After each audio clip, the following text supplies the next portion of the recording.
Good evening. I'm John Spain with the Baton Rouge Area Foundation, and as you know, we've been working on this project for almost a year now, and we're delighted that we have such a wonderful turnout here tonight. What's going to happen tonight is we're going to spend a few minutes giving you an update on the work that the teams have been doing, and then if you'll find a way, if you're not already at a table, we will ask you to gather around tables later in the evening.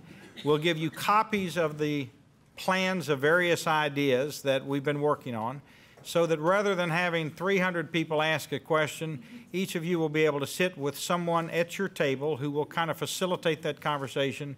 We want everybody to be able to look at the smaller maps, find your house, ask the questions. That's why we're here. This is not in any way a final report. As we've been meeting with you, how many of you were at the last meeting where you had to get rid of all the soil? Okay, that was fun. Or maybe it wasn't. It certainly hasn't been for all of us, because you saw for the first time perhaps the challenge of how much soil we have to deal with. Someone earlier today asked us, well, if you had to haul it away, how many dump trucks would it be? And the answer said, bumper to bumper from Baton Rouge to Little Rock. Now, just think about that. Someone had told me at one point 57,000 dump trucks. The consultants every once in a while pull out the slide that show Tiger Stadium filled with dirt and overflowing. So that's the challenge.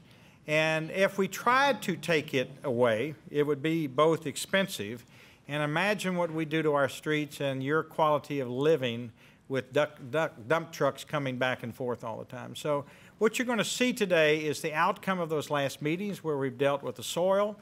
You're going to see where we talk about all the things people have told us they want to consider around the lakes. Rest assured, you'll find some things that you really like, and some of you will find some things that you don't particularly care for. This is not the final plan. This is where we start pulling back the curtains a little bit and showing you what the consultants are thinking about based on what you have told us. This is the night where you get to talk about what you like and don't like in those groups, and we're going to record your responses. So be candid. Tell us what you really like. Give us additional ideas that you think we may have forgotten. Tell us what you don't like.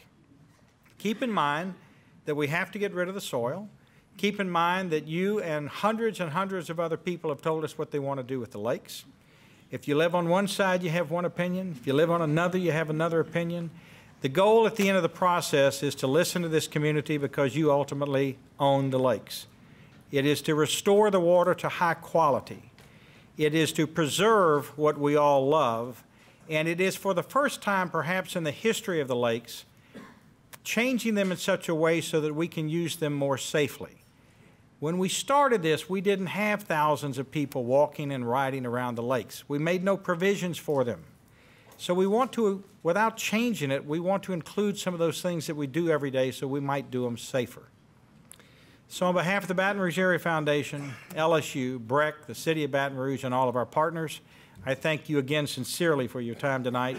Be honest with us, be candid with us. It is your project, and we have the great honor of facilitating the conversations on your behalf.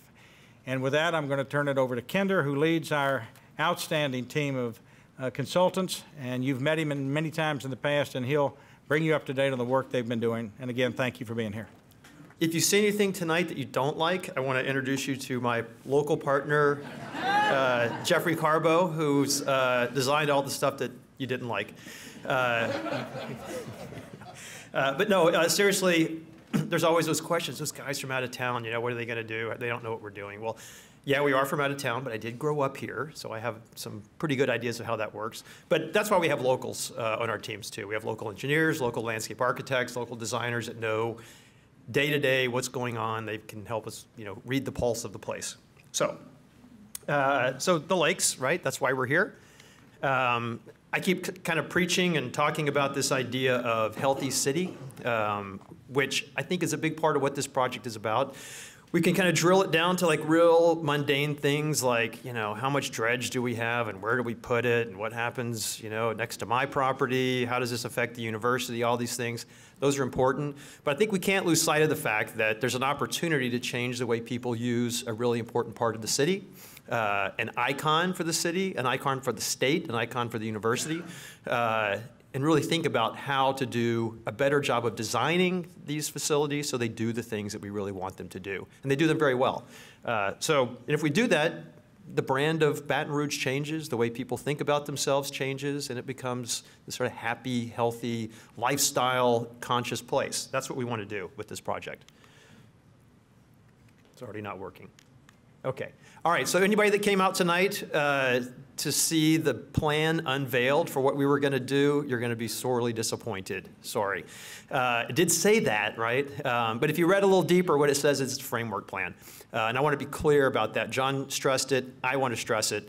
We're not unveiling some final plans that have magically appeared. What we're showing you guys is the results of work, listening to people, putting pen to paper, right? After listening and researching and doing all that analysis, you got to draw a line. And the first time you draw a line, people react. So that's what today's about. Don't leave this meeting without giving people comments, because what's going to happen next is we actually will unveil the draft plans, and it needs to have everybody's comments and thoughts in it. You're going to look at these drawings on board, so if you can't see this stuff that great, that's fine, because you've got boards all around the room and facilitators, designers, landscape architects, engineers that are going to help decipher what we're looking at. Okay, so let's not forget what we're trying to do. I'll read it. We're going to restore and transform an iconic Baton Rouge open space into a world-class destination based on the region's natural environment, culture, and commitment to quality of life. I keep getting, my ear kind of boxed about, I don't think we need an iconic place. And I don't think we need a world-class destination. We need to think about that, right? So Disneyland is a world-class destination. It's certainly iconic. But so are the Everglades, right? They couldn't be more different. They're completely different icons. They're completely different destinations. They're completely different definitions of world class. What we need to do here is define what that means to Baton Rouge so that we can, rise to the aspiration that this city actually has. So there's, the beautiful lakes. This is what we're dealing with. I keep saying our real goal here is don't screw up. It's easy to screw up a project like this by doing too much or by doing too little. And I think that's the thing we have to all keep in mind. Either one of those, and it's a mistake. This is the lakes as they looked in the 1920s, right after they were built. Let's not forget, we are not really dealing with nature here. We're dealing with something that we made, right? And usually when people make something, we have to maintain it.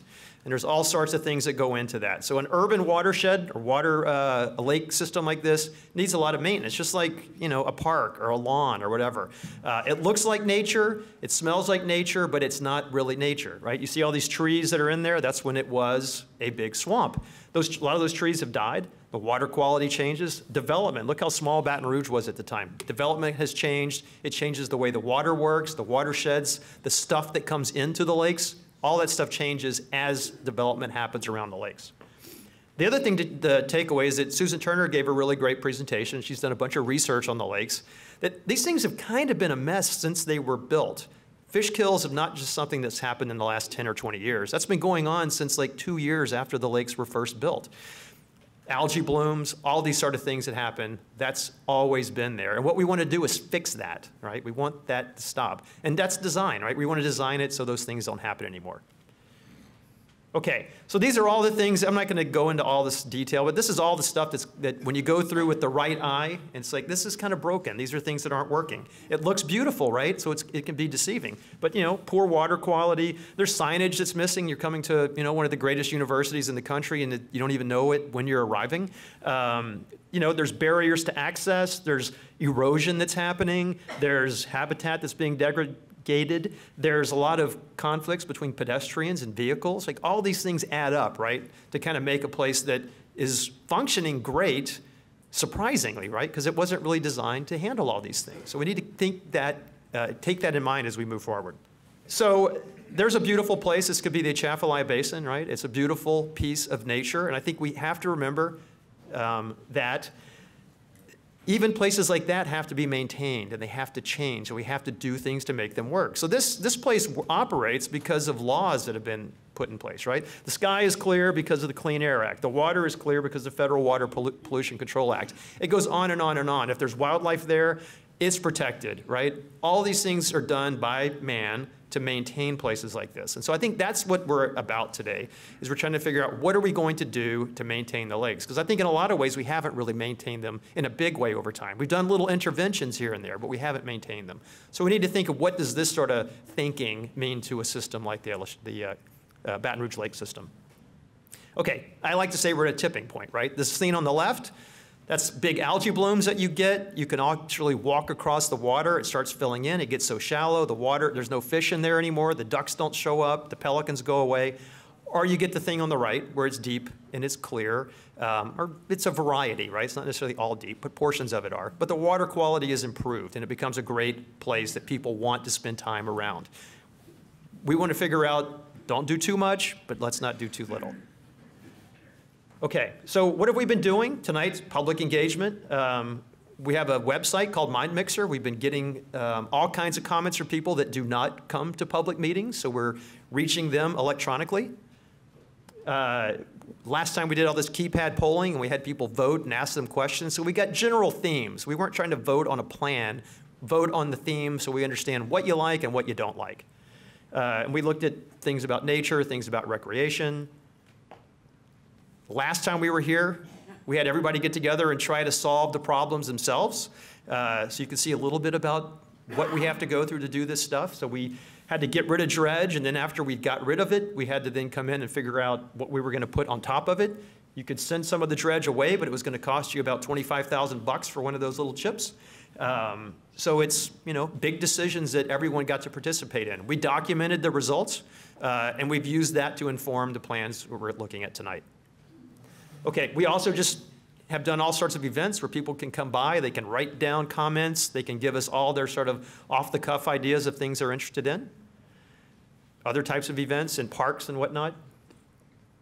And if you take all these sort of things that people have looked at and they've said and all these comments, these are the words that come up. And if you run it through a little computer program, the words you hear the most are the biggest, and the words you hear the least are the smallest.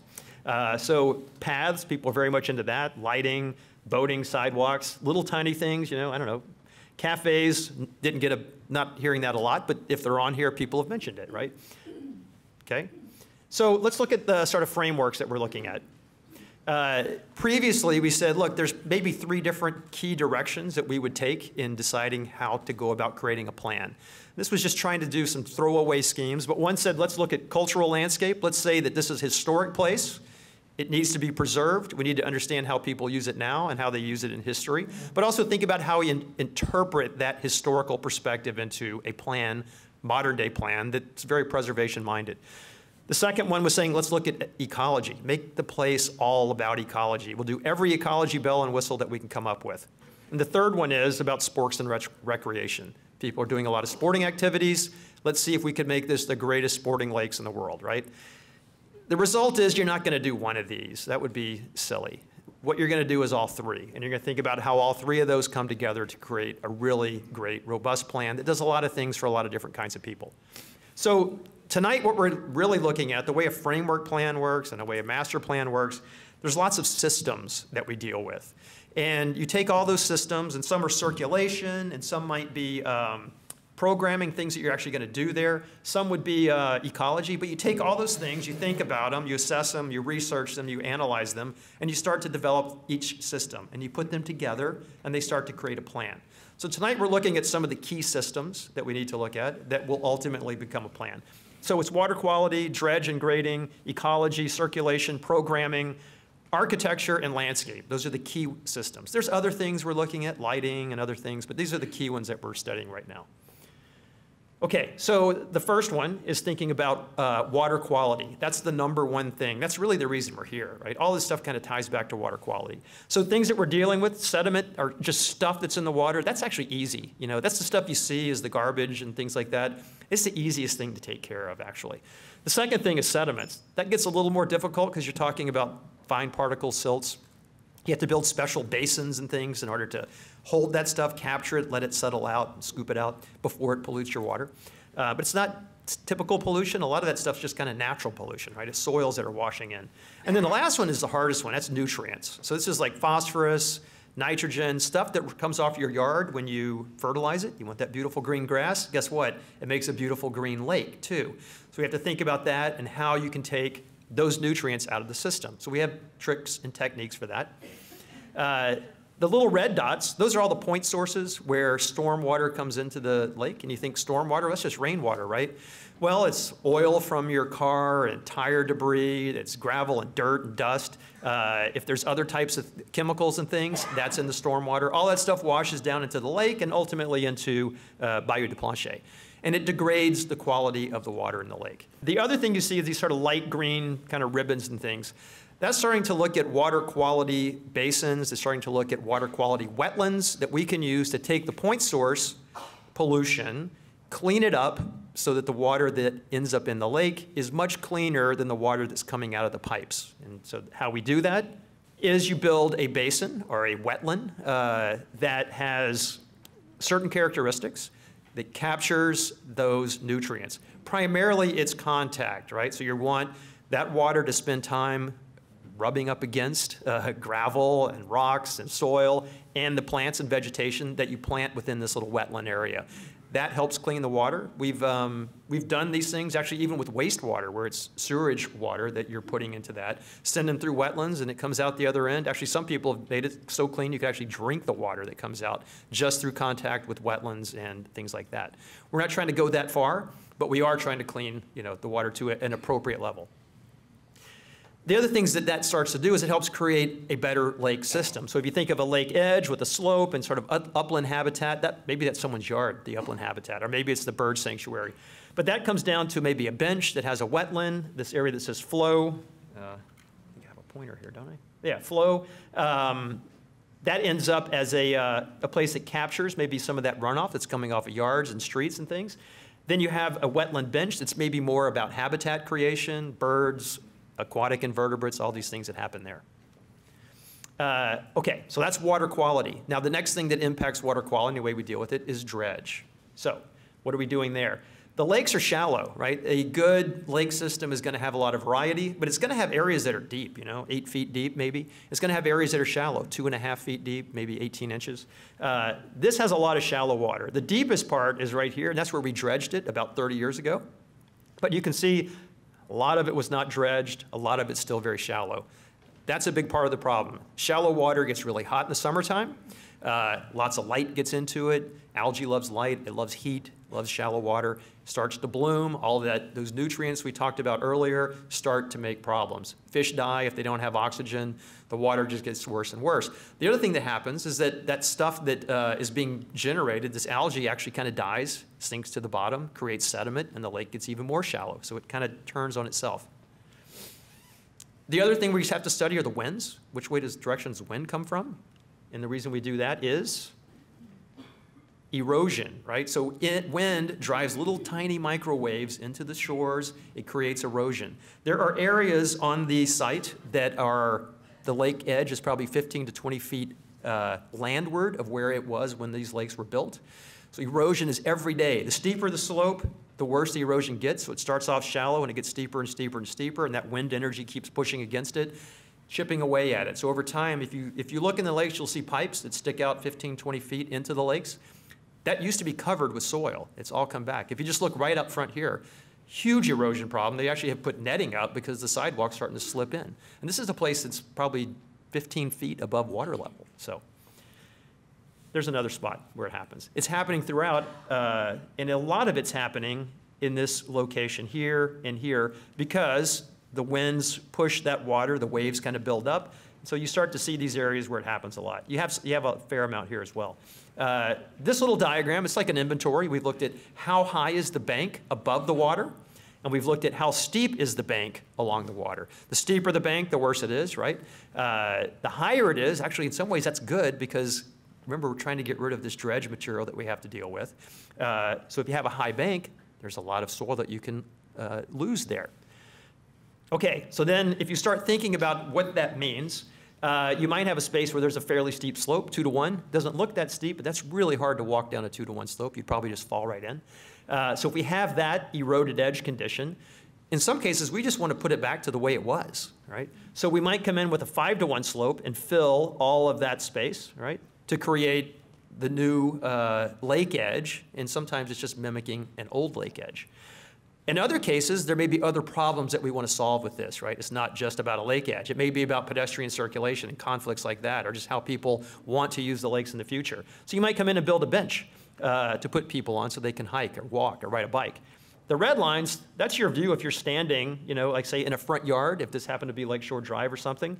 You can see that your view is kind of constricted by that point there, right? So all that new fill that you see, you don't really necessarily see that when you're looking at it in person. Now, when you look at the plans tonight, you're going to see this line on the plans, right? Because I got to draw a line that says, where does the water meet the land?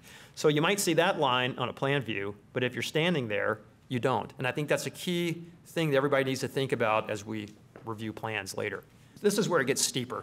So it looks very similar drawing, but basically we're talking about spaces where we might have 8 to 15 feet of vertical elevation to deal with. And you can just see as that happens, you start to have much more soil that you can lose. But these are also spaces where you actually are starting to have a lot more erosion. Trees are starting to look like they just might fall into the lakes.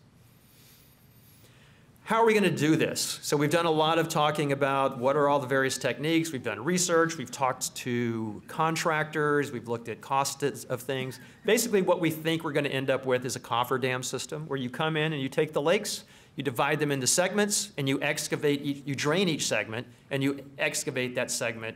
So you might do section 1, you drain it, you do your work there, you fill it back up, and then you drain section 2, and you do it that way. So it's kind of this domino effect that moves through it. That way, it tries to minimize the effect on wildlife. It tries to minimize the effect on homeowners, on the university, of just people that are recreating on the lakes. This is kind of a look of what a cofferdam might look like. So you might have a place where people are working here, and then open water next to it.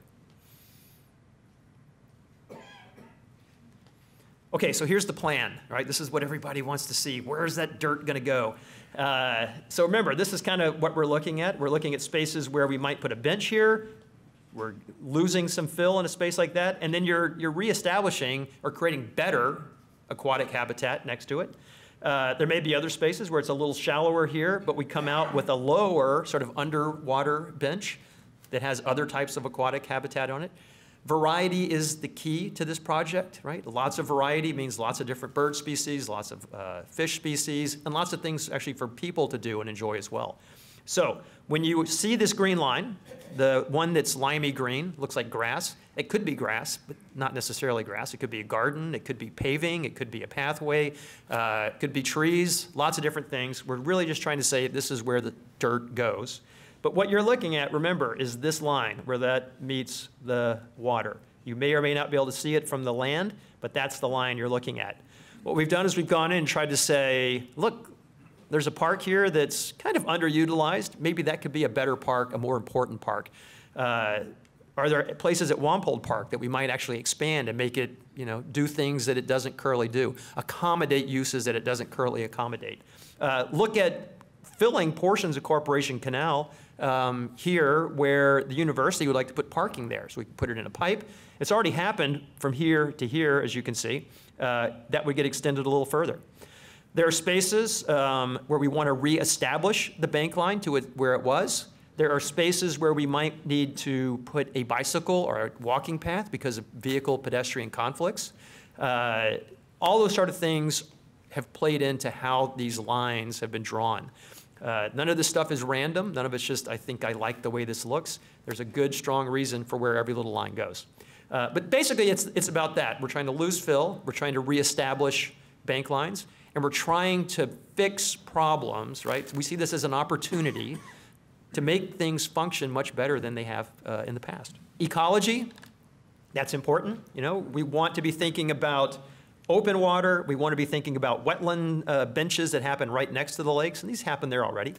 We want to be thinking about, you know, specimen cypress trees and other things that happen, and also what happens on the upland areas. So all those things are being considered with the ecology.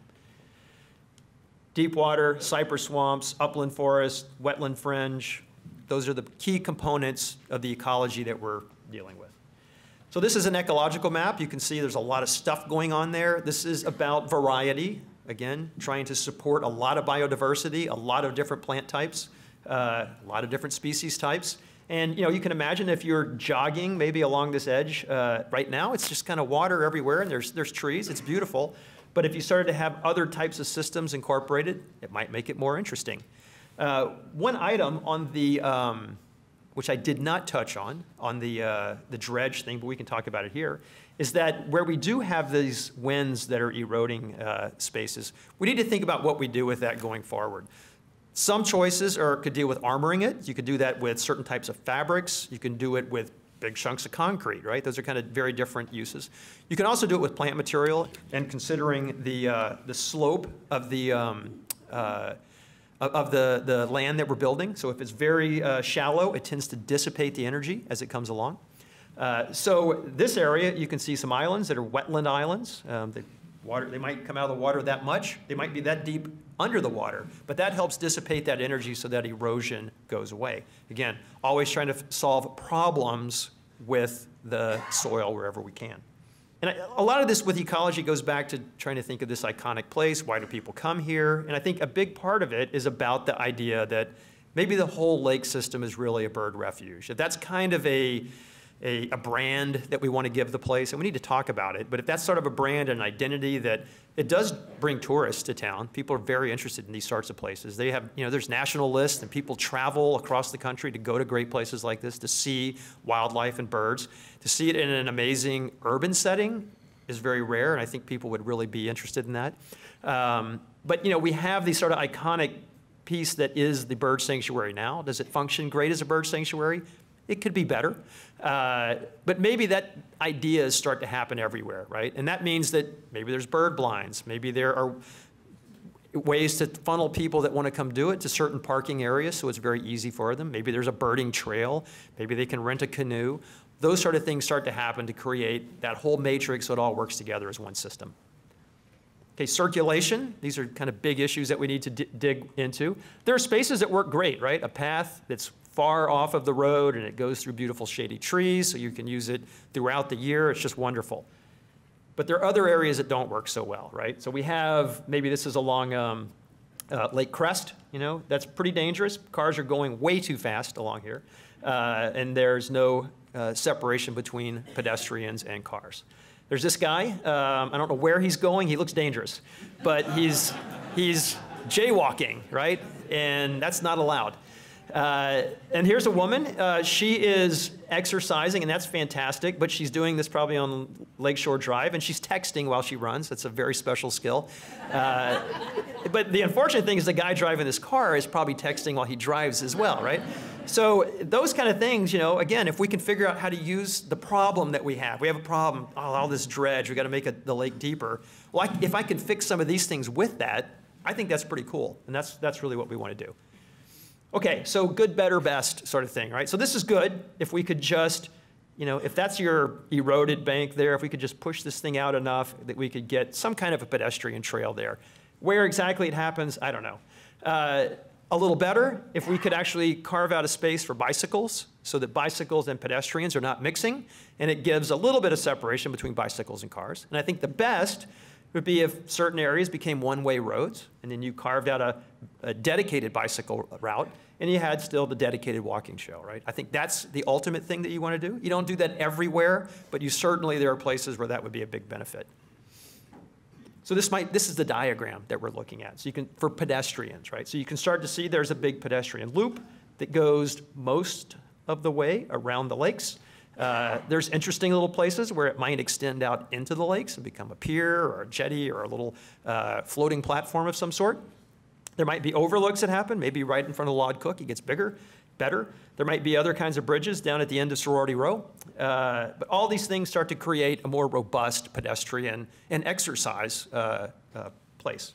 We're also looking at what to do with cars. So one recommendation is to take certain roads and make them one way, right? So that will reduce through traffic, of course, but it also will reduce a lot of these conflicts that have been happening over the last years, making the place function better for the intended use that people have given it. We want to go jog, we want to run. We've also looked at how to deal with some of these really difficult spaces along Stanford. It's probably a 35-mile-an-hour speed limit. People probably drive 55 easily. So some traffic calming that we're looking at. We've looked at the traffic numbers. A 3-lane road is actually big enough. It's 4 lanes right now. You could get away with 3 easily, where there's a center lane that is dedicated to left turns only. Or it's a counterflow lane that in the mornings it operates one way, in the evenings it operates the other. The numbers, it's a 4-lane road now because some engineers a long time ago just said 4 lanes is the way to go. Now what we do is we look at these things much closer. We examine the numbers, and we try to fit the number of lanes that actually match how people really use these spaces. So programming, what can you do here after we're done, right? So we're going to make this great lake. Everybody across probably the parish is at some point going to be asked to pay for this thing. What can they do after they've done that, right? There's taxes and bonds and all these options out there about how you do these big projects. What we want to do is have places that are for different kinds of people. Right now, it's kind of one-dimensional. It's a lot about exercise. The university is connected, but not in a really huge, not in a really intimate way with the lakes. If you're in a sorority, you get it. But if you're deeper into the campus, you'd never know a lake was there. You know, Wampold Park, very active, but it's really kind of young adults. You know, I feel if I'm over 30, I probably shouldn't be there. I'm a creepy old guy hanging out there, you know, especially around the beach, right? So, you know, there's a bird sanctuary. Can we make that better? Can we think about, does LSU get a boathouse where kids can rent canoes and sailboats and do things like that? And maybe they can get a hamburger too, and maybe they can get a beer if that's appropriate. But those kind of things that might happen right on the water, right? Be very beautiful, very interesting. There's not a lot of places for families at the lakes right now. So maybe you kind of drive them to this spot, right? So it's got, I don't know, adventure play for kids and teach a kid how to fish. Paddle boards are here.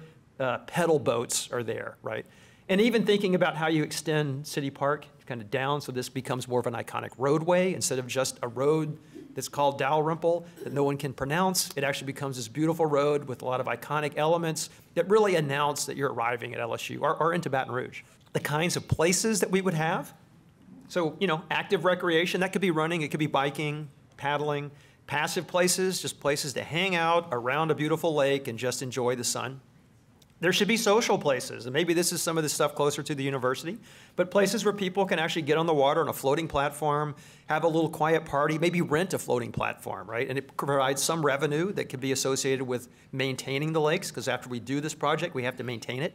And then lots of nature. So this is the diagram that we're looking at, and I think you'll be looking at these in more detail here in a minute. But this is one of the diagrams that starts to show, yeah, you can do a 2,000-meter crew races here, and you can do the 1,000 meters here. That would be a big win for LSU. If we start to think about expanding some of the options at Wampold, but not too far, and then having very different sort of options of activities that happen at this unnamed park up here, different things that might happen to kind of give City Park a closer relationship to the lakes. Okay, architecture. We've talked about, you know, are there some buildings that might have boats in it? We've talked about maybe there's a place actually that has bird blinds. Is there a place that has an outdoor education center or an ornithology center where birders come and hang out and learn about the place? You know, they don't have to be big, giant buildings. They can be things that are very simple, light touch on the land that actually become kind of interesting beacons and moments as you're driving or walking or boating along the lakes that capture your attention. But, you know, this probably has solar cells on top. It might be kind of off the grid. It's using lots of wood and just sort of natural metal very simplistically. And the way it fits into the landscape, right, that's really important. That's what makes, you know, a piece of architecture like that that's very simple and unobtrusive actually quite beautiful. And then thinking about what is a boardwalk. It doesn't have to just be these straight lines and piers that are always straight. We can start to add some action and some turn, things like that. This is a place that Jeff designed. It's very beautiful. And it really puts you in touch with nature and a lot of different ecological systems as you move through it. Other things that start to get bigger. Is there a bridge that actually allows the crew team to get underneath? Very simple, streamlined bridge, beautiful precast concrete elements on it, nicely lit, but very subtle, right? Maybe there's bird blinds that have a bit of art and sort of flair with them. They just sit right into nature there, but they're a place to kind of hang out and spend an afternoon. Maybe this, we've already talked about that one, but I like this scene right here because there's a lot of stuff that works in this little view. You've got an open water of lakes. You can, you know, get a great view. There's some armor there that kind of protects it. There's a big deck, and you could imagine a party or something happening or just people sunbathing on that deck. A couple of steps up, there's a trail, and that might have bicycles that are moving at a fast pace, right? So you can get out of the way and hang out down here, and then the bicycles can move quickly along there, fewer conflicts. And then there's up above it is sort of like a little lawn terrace that you could then maybe put a tent up or other kind of things could happen there.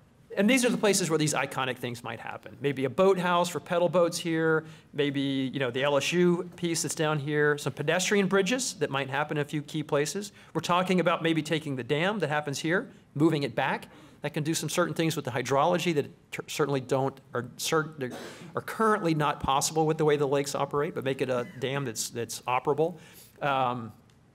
Maybe the iconic bridge idea, and iconic doesn't mean big and ostentatious. It can just be very simple and beautiful. Maybe there's some bridges that have to do with sort of cleaning up some of these pedestrian connections if we can't get the 3-lane thing to work, but we do think it can. Anyway, these are some of the iconic elements we're looking at. And landscape is the last one. We can't forget about that. There's an iconic, landscape that happens around the lakes. We're not talking about changing that in a big way. We're looking at where we add trees. We look at places where they exist already, right? That's where you add to them. Where there's views and things that are open, you try to maintain those as they are. But looking at native vegetation, the iconic elements of a Baton Rouge landscape are the things that would kind of drive that part of the plan. And this is the beginning of diagrams that sort of talk about the different types of landscape regimes and how they inform different areas of the site. Okay. So now we're going to talk about what we're going to do tonight. So we've got boards here. Oh, here they are. So these are samples of the boards that everyone has. This first one is kind of an inventory. It starts to define the problem, but also some of the opportunities, right? So the steeper the white is, slope, the higher it is. And then the red and the yellow and all these colors start to tell you about the condition of the slope. Is it highly eroded? What sort of things are happening with it? How much fill could you get rid of in various places? Using that information, it then starts to inform this dredge plan. So remember, the green, that line is where water meets land. This piece, the lighter blue, or the kind of bluish green, rather, is more of a wetland area. It could be, again, something that's that far underwater or that far above water. Might have a tree on it. It might just have aquatic vegetation. And the white was the attempt at sort of looking at some of the areas that might need to be armored to make sure that erosion doesn't wash all this effort away. We have the circulation, and this is primarily dealing with pedestrian circulation, but it's both kinds. There's pedestrians and cars, so we can talk about that and how people will move around the lakes and what sort of techniques we'll use for that. And the last is recreation and the basic programmatic opportunities that would happen in various new areas of the park, or how to expand upon the offerings that currently exist. The next meeting is going to be April 29th. I'll come back at the end of this and remind everyone of this. But basically, that's when we're going to take the results of this meeting, the results of all of this analysis, all this drawing, all this talk, and actually start to show you what these things look like, what the character of them are, and it starts to become a plan. So, I wanted to recognize 2 or 3 people. The lakes are owned by the city parish and the state of Louisiana. So Councilwoman Tara Wicker, I think, has made every meeting. I saw her in here tonight. I wanted to thank her for being here. Tara, there she is. Thank you. Mayor Holden's Chief Administrative Officer, William Daniel, was back in the back. William, you still here? Okay. He's in the lobby. And then Paul Sawyer, who is the new Chief of Staff for Congressman Garrett Graves, flew in from Washington today. Garrett is on another site tonight, but we asked Paul to come. He actually has the great privilege of having worked on this project under former Congressman Richard Baker. He has a long history of working on the lakes, has a passion for them, and as the Chief of Staff for our new Congressman, I'm delighted that he's taken the time to be with us tonight. So, thank all of you. If you're at a table and you still like the people you're sitting with, stay there and someone's going to come and be at your table to walk you through. Those of you in the back of the room that don't think you have a table, if you'll kindly step up and move across the lobby, there are 2 large extra rooms over there that have tables and chairs. So you will have plenty of opportunity to have the same experience over there. Some of you, we have taken your chairs and brought them here, so be patient. We'll bring them back to you. Let's break up now, and thanks again for being here. We'll go to each of the tables. We'll come back together before we leave.